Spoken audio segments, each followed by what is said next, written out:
Ребятки, всем привет, очередной объект. В общем, смотрите, как мы делаем гидроизоляцию на всю котлету. Загидроизолировали полностью все. Инсталляция, причем кнауфской пленочкой. Углы все обработали, все углы кнауф.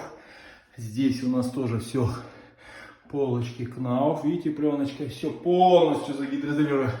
Инсталляцию под потолок. Здесь будет санузел, ванна.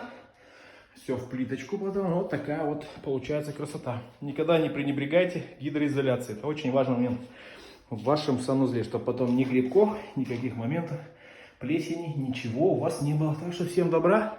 Подписывайтесь на канал. Палец вверх, вниз. Комментосик, лайкосик над комментосиком. Все, всех обнял.